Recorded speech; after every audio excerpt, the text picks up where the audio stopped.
రాజకీయాల్లో ఒక పెనుమార్పులకి, ఒక సంచలనానికి మారుపేరని చెప్పే సందర్భంగా గుర్తు చేస్తాను మీ అందరికీ కూడా. ఇందాక సోదరుడు మాట్లాడుతూ చెప్తున్నాడు, 40 సంవత్సరాల పాటు తెలుగుదేశం పార్టీ జెండాను కాపాడుకొస్తున్నటువంటి సుదీర్ఘమైనటువంటి రాజకీయ అనుభవం ఉన్నటువంటి నిష్ణాతులైనటువంటి రాజకీయ నాయకులు వేదిక మీద ఉంటే, అంతే స్థాయిలో కొత్తగా ఇప్పటికిప్పుడు రాజకీయాల్లోకి వచ్చినటువంటి యువత పెద్ద ఎత్తున ఈ రోజున కార్యక్రమంలో పాల్గొంటూ వస్తా ఉంది. ఈ రోజున మీ ఉత్సాహంలో ఒకటి చెప్తున్నా, మా అనుభవం అంతా రంగరించి చెప్తున్నా, ఏ పార్టీలో కుటుంబ సభ్యులైనా కూడా సభ్యత్వం తీసుకునేటప్పుడు ఈ పార్టీ నాది, ఈ పార్టీ జెండా మా తలమానికం, ఈ పార్టీ జెండా మా గర్వం, ఈ పార్టీ జెండాని కింద పడేయకూడదనే ఒక ఆలోచనతోనే ప్రతి యువకుడు యువతి కూడా ముందుకు రావాలా, ఆలోచన భావంతోనే రాజకీయాలకు రావాలా. ఈ రోజున మనం పెరుమార్పులు వస్తున్నాయి రాజకీయాల్లో. మాట ఎత్తితే పార్టీలు మారేటువంటి ఆలోచనతో ఉండేటువంటి వాళ్ళు, ఏదైనా వాళ్ళ కోరికలు తీరకపోతే పార్టీలు మారేటువంటి వాళ్ళని ఖచ్చితంగా రాజకీయాల్లో రాణించలేరనేది యువత గ్రహించుకోవాలని చెప్పే సందర్భంగా తెలియజేస్తా ఉన్నాను. మనం కూడా చాలా ఇబ్బందులు పడ్డాం. గత 5 సంవత్సరాల కాలంలో ఈ రాష్ట్రంలో ఎవ్వరు చేయనటువంటి రాజకీయానికి మనం బలైనటువంటి పరిస్థితుల్లో కూడా మనం తెలుగుదేశం పార్టీని విడిచిపెట్టలేదు. అది మనం నేర్చుకోవాల్సిందే తెలుగుదేశం పార్టీ నుంచి మీ అందరికీ కూడా తెలియజేస్తా ఉన్నాను. తెలుగుదేశం పార్టీ మన పార్టీ, తెలుగుదేశం పార్టీ జెండా మన గర్వం. తెలుగుదేశం పార్టీ జెండా కానీ ఈ రాష్ట్రానికి భవిష్యత్తు కానీ చంద్రబాబు నాయుడు గారితోనే ఉంటుంది. అంతేకాదు, ఈ రోజున ఏ ఉద్దేశంతో అయితే ఆ రోజున స్వర్గీయ నందమూరి తారక రామారావు గారు కేవలము కొన్ని వర్గాలకు మాత్రమే అధికారం దగ్గరైనటువంటి పరిస్థితుల్లో పేదవాడు, వెనుకబడిన వర్గాల వాళ్ళు, చదువుకున్నటువంటి యువకులు అంతే స్థాయిలో బడుగు బలహీన వర్గాల వాళ్లకు రాజకీయం నేర్పించల్లా, రాజ్యాధికారాన్ని కూడా భాగస్వాములు చేయాలనే సత్సంకల్పంతో ఏర్పడినటువంటి పార్టీయే తెలుగుదేశం పార్టీ. మొదటిగా మీ అందరికీ విజ్ఞప్తి చేస్తా ఉన్నాను, ప్రత్యేకించి యువతకి ఆవేశంతో పాటు ఆలోచన నేర్చుకోండి. మిమ్మల్ని తీర్చిదిద్దాల్సినటువంటి బాధ్యత ఇక్కడ ఉన్నటువంటి ప్రతి సీనియర్ నాయకుడి మీద, నాతో సహా ప్రతి ఒక్కరి మీద ఉందని చెప్పే సందర్భంగా తెలియజేస్తా ఉన్నాను. మీరందరూ కూడా ఒక మంచి మార్గంలో మంచి నాయకులుగా ఈ నియోజకవర్గానికి బాధ్యత వహిస్తూ భవిష్యత్తులో ఒక దిశ ఈ నియోజకవర్గ అభివృద్ధికి పాటుపడే విధంగా, ఇక్కడ ఉన్నటువంటి ప్రజల జీవన ప్రమాణాల్లో మార్పు తెచ్చే విధంగా ఈ 40 ఏళ్ల ఆవిర్భావ సభ సందర్భంగా మనమందరం కూడా ఒకసారి ప్రమాణం చేసుకోమని మనస్ఫూర్తిగా మిమ్మల్ని కోరుతున్నాను. అంతేకాదు, పెద్ద ఎత్తున ఒక మిస్కాన్సెప్షన్ ఉంది యువతలో. రాజకీయాలంటే డబ్బు సంపాదించుకోవాలండి. ఇందాక చెప్తున్నాడు సోదరుడు, అడ్రస్ లేదని చెప్పేసి, డోర్ నెంబర్ లేదని చెప్పేసి.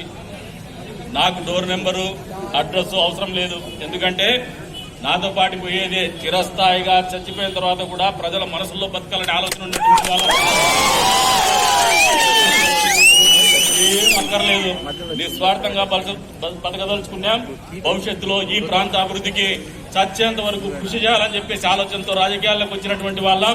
ఆ దిశగానే అడుగులేస్తున్నాం. కానీ ఆస్తులు సంపాదించాలని చెప్పేసి, లేదంటే కక్షలు పెంపొందించాలని చెప్పేసి, లేదంటే కుల మతాలని విద్వేషాలు రెచ్చగొట్టాలని చెప్పేసి ఆలోచనతో కానీ కుల మతాలని విద్వేషాలు రెచ్చగొట్టి రాజకీయాలు లబ్ధి పొందాలా, తద్వారా పార్టీలు కూడా బెదిరించుకుంటూ అవసరమైతే అధికారము పదవి ఉన్నప్పుడు కూడా డబ్బు కోసమో పదవి కోసమో పార్టీలు మారాలనే ఆలోచనతో బతుకుతున్నటువంటి కాదు అని చెప్పి సందర్భంగా తెలియజేస్తాను.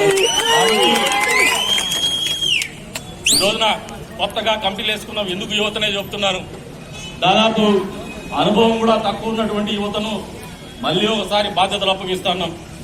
మీకు బాధ్యతలు అప్పగించే ముందు మీలో పోరాట పటిమని చూసుకుంటాం, మీకు నాయకత్వ లక్షణాలు చూసుకుంటాం, మీలో కులాల్ని మతాల ప్రాతిపదిక అనేది ఈ సమాజంలో మీకు బాధ్యత కలిగించేటప్పుడు కుల సమీకరణాలు మత సమీకరణాల్లో భాగంగానే ఆలోచన చేస్తాం. కానీ డబ్బు అనేది ప్రాధాన్యత అని చెప్పేసి ఒక మిస్కాన్సెప్షన్ ప్రజల్లో ఉన్నప్పుడు, లేదంటే రాజకీయ పార్టీల్లో రాజకీయ నాయకులు ఉన్నప్పుడు, అసలు ₹1 సభ్యత్వంతో మొదలైనటువంటి ఈ పార్టీ కూడా ఇప్పటికీ డబ్బు గురించి ఆలోచన చేసే పరిస్థితుల్లో లేదని చెప్పేసి కూడా ఈ సందర్భంగా తెలియజేస్తున్నాను.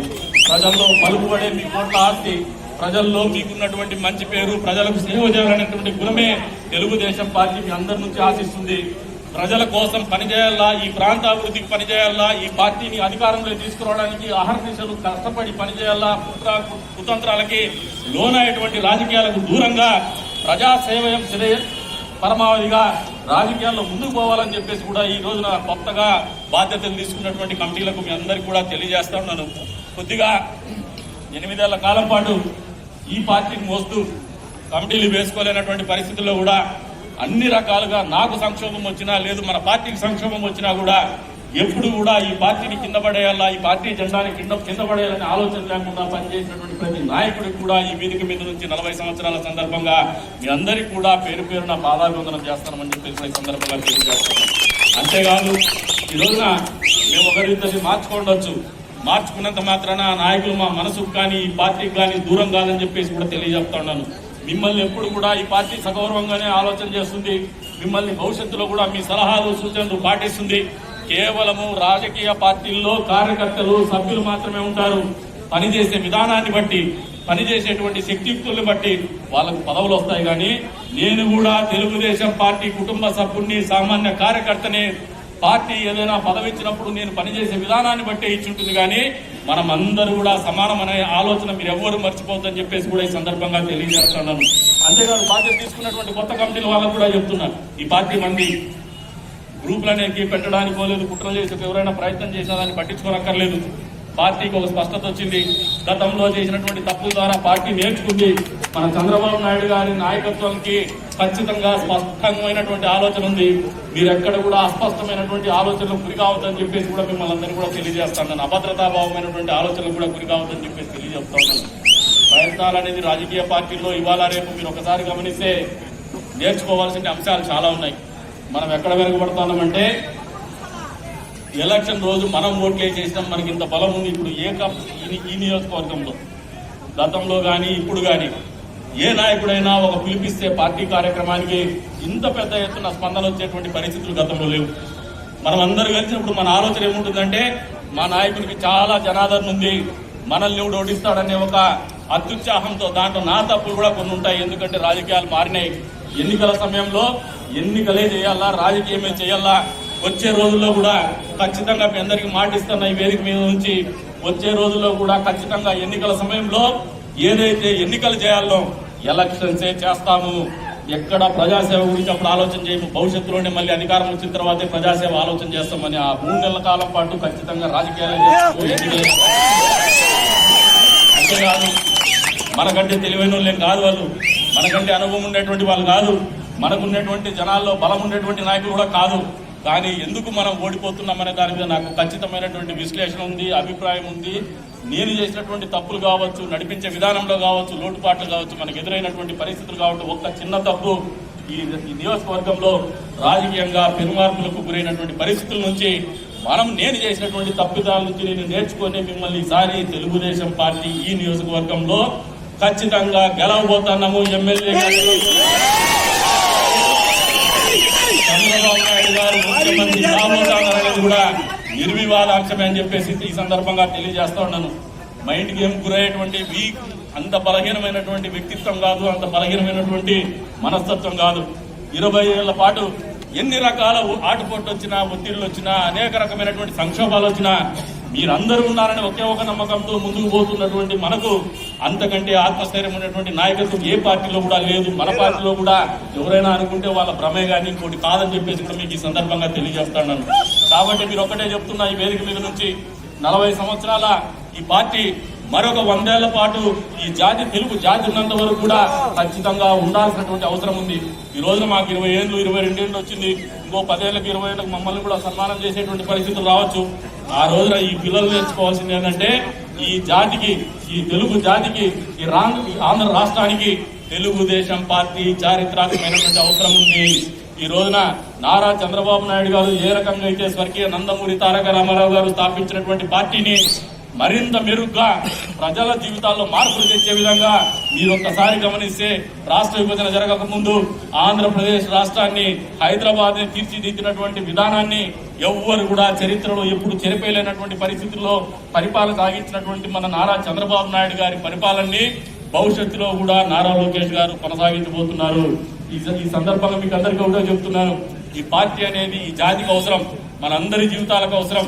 ఇక్కడ ఉన్నటువంటి కుల మతాలకు అతీతంగా ప్రతి తెలుగువాడి జీవితంలో కూడా ఒక రాజకీయ చైతన్యం కావచ్చు, ప్రజల్లో చైతన్యం కావచ్చు, వాళ్ళ జీవితాల్లో చైతన్యం కావచ్చు రావాలంటే తెలుగుదేశం పార్టీ అనేది ఖచ్చితంగా మనందరికీ కూడా అవసరం అనేది మీరు మరవద్దని చెప్పే సందర్భంగా 20 సంవత్సరాల వసంతాల సందర్భంగా అందరికీ కూడా తెలియజేస్తున్నాను. అంతేకాదు ఈరోజు వైసీపీ పార్టీ మొదట్లో ఒక ఎలక్షన్ ఓడిపోయింది, తర్వాత మళ్ళీ 5 ఏళ్ళకి ఎలక్షన్ వస్తే డంపింగ్ మెజారిటీతో దాదాపు 151 సీట్లు 50% ఓట్లు అని గర్వంగా చెప్పుకుంటున్నాడు. ఈరోజు ప్రజల్లో పలుకుబడుందా? నిజంగా చెప్పండి మీరు. ఈ పరిపాలనలో సంతోషంగా ఉన్నారా? మనమందరం చేసిన తప్పిదాలేమంటే మన జీవితాల్లో పెను మార్పులు తీసుకొచ్చినటువంటి పరిపాలన గత 5 సంవత్సరాల కాలంలో నారా చంద్రబాబు నాయుడు గారు చేసినారు. మీరు ఒకసారి ఆలోచన చేయండి. పెద్ద ఎత్తున వ్యవసాయ ఆధారితమైనటువంటి కుటుంబాలు ఉన్నటువంటి ప్రాంతం కదిరి నియోజకవర్గం. అటువంటి ప్రాంతంలో ఈరోజు రైతాంగం నేను చూస్తూనే ఉన్నాను. వ్యవసాయం లాభసాటిగా చేసేటువంటి పరిస్థితులు కల్పించాలని చెప్పేసి మీకు నీళ్లు కానీ, ట్రాన్స్ఫార్మర్స్ కానీ, కరెంటు కానీ ఇచ్చేటువంటి పరిస్థితులు గత ప్రభుత్వం చేసింది. ఈ రోజున డ్రిప్ ఇరిగేషన్ 90% సబ్సిడీతో ఇచ్చింది. మీరు పండ్ల తోటలు పెట్టుకునేటువంటి పరిస్థితులు కల్పించింది. రాష్ట్ర అభివృద్ధి ఏదైతే ఉందో సూచిక GSDP అన్నిటికంటే ఎక్కువ అనంతపురం జిల్లా హార్టికల్చర్ లో 13% పైన ఉన్నటువంటి పరిస్థితుల్లో పరిపాలన కొనసాగింది.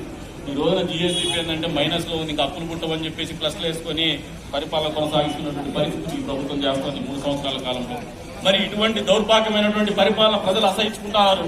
వచ్చిన రోజు నుంచి కక్షలు, కార్పణ్యాలు, లేదంటే దాడులు చేయడం, కేసులు పెట్టడం, ఏదైతే గత ప్రభుత్వాలు చేసినటువంటి కార్యక్రమాల్ని వ్యతిరేకించడం, దానికి తిలోదకాలు పలకడం, ఏదైనా నిర్మించినటువంటి భవనాల్ని కావచ్చు దాన్ని తొలగించడము, దాన్ని డెమాలిష్ చేయడం. మన కదిరిలో కూడా మీరు ఒక్కసారి గమనించుకోండి. మున్సిపాలిటీలో ప్రత్యేకించి నిజామలి కాలనీ వాసులు బీడీ కార్మికులకు ఒక కమ్యూనిటీ హాల్ కట్టిస్తే దాన్ని ఏదో కడతామని చెప్పేసి పగలగొట్టి బ్రహ్మాండంగా ఉన్నటువంటి బిల్డింగ్ అది. దాన్ని మళ్ళీ ఏదో హాస్పిటల్ చేస్తాం, లేదంటే ఇంకోటి ఉర్దూ స్కూల్ ఏదో కథలు చెప్పినారు. ఇంతవరకు ఒక గంపెడు మంది వేసినటువంటి పరిస్థితి ఉందా అని చెప్పేసి మీరు అంతేకాదు అని చెప్పేసి నేను రింగ్ రోడ్డు చేస్తా అని చెప్పేసి నిరాహార దీక్ష చేసి ఈ రోజున బైపాస్ రోడ్డు వస్తే అదే నేను చెప్పిండేది పొరపాటు చెప్పిన అంటాడు. గత పాలకులు చెప్తారు CPS చేస్తా అంటాడు. మళ్ళీ ఇప్పుడు ఎందుకు రద్దు చేయలేదని ముఖ్యమంత్రి గారిని అడిగితే మాకు ఆ రోజు అవగాహన లేక చెప్పినామంటారు. ఇటువంటి నాయకులు మనకు అవసరమా అని చెప్పేసి ప్రజల్లోకి తీసుకోవాలి. ఆలోచన నాయకుడు అంటే మాట ఇచ్చినాక నిలబడాలా, ఆ మాట కట్టుబడాలనే విధానాన్ని ఆలోచన చేయాలా. అదే ముఖ్యమంత్రిగా ఉన్నటువంటి జగన్మోహన్ రెడ్డి గారే చెప్తారు, ఎవరైనా మాట చెప్తే దాన్ని ఆచరించకపోతే చెప్పుతో కొట్టి తరిమేయండి అని చెప్పి ఆయన ఏమిడితో కొడతారో మీరు ఒక్కసారి ఆలోచించారు.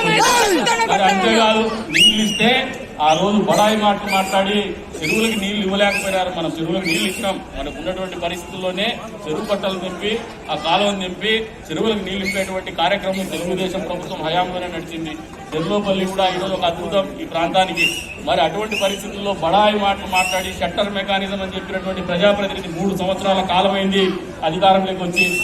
ఎన్ని షట్టర్లు బిగించినాడు, ఎన్ని స్కూల్ టైట్ చేసినాడు, ఎన్ని స్కూల్ లూజ్ చేసినాడు, ఆయన ప్రజలకు సమాధానం చెప్పాల్సినటువంటి అవసరం ఉంది. చెప్పుకుంటూ పోతే ఆయన రాష్ట్ర బడ్జెట్ కాదు, ఈ దేశ బడ్జెట్ కూడా సరిపోనటువంటి విధంగా హామీలు ఇచ్చినటువంటి ప్రజాప్రతినిధి ఆయన. ఈ రోజున ప్రజల్లోకి బొమ్మని చెప్పి వాళ్ళ ముఖ్యమంత్రి చెప్తా ఉన్నాడు. ప్రజల్లోకి వస్తే ఎట్లుంటుందో మీకు మీకు మీకు అర్థమైంటుంది. ఇప్పటికీ ఏం చేస్తారు ఆయన్ని ప్రజల్లోకి వస్తే? మనం కాదు, సామాన్యమైనటువంటి పౌరులే బట్టలు ఇప్పుడు తీసుకొచ్చేటువంటి పరిస్థితులు పేరుతో ఈ మున్సిపాలిటీలో, గుడ్ మార్నింగ్ పేరుతో ఈ మున్సిపాలిటీలో ఎన్ని వాడలేకపోయినాడు అప్పట్లో. ఇప్పుడు పోతే ఎన్ని చోట్ల మురికి కూపాలు, ఆడ కాలువలు కూడా ఎత్తేసి పక్కన పడి పరిస్థితులు ఎన్నున్నాయి. ఆ రోజున మాట్లాడిన మాటలకి ఈ రోజు ఏమైనా మీ చేతలు ఉన్నాయా అని ప్రజలకు చెప్పాల్సినటువంటి బాధ్యత స్థానిక ప్రజాప్రతినిధి మీద కూడా ఉందని చెప్పి ఈ సందర్భంగా తెలియజేస్తా ఉన్నాను. కాబట్టి మీకు అందరికి ఇంకా చెప్తే ఎండకు చాలా సేపటి నుంచి ఇబ్బంది పడుతున్నారు అందరూ. మన వాళ్ళు కూడా ఏర్పాట్లు ఏమనుకున్నారంటే ఏదో సన్మానం చేసి పంపించేసి చిన్న షామియాన వేసినారు. పాపం మీకు మంచినీళ్ళ వసతి కూడా చేయలేక అడిగితే మంచినీళ్ళు ఇప్పించినట్టున్నారు.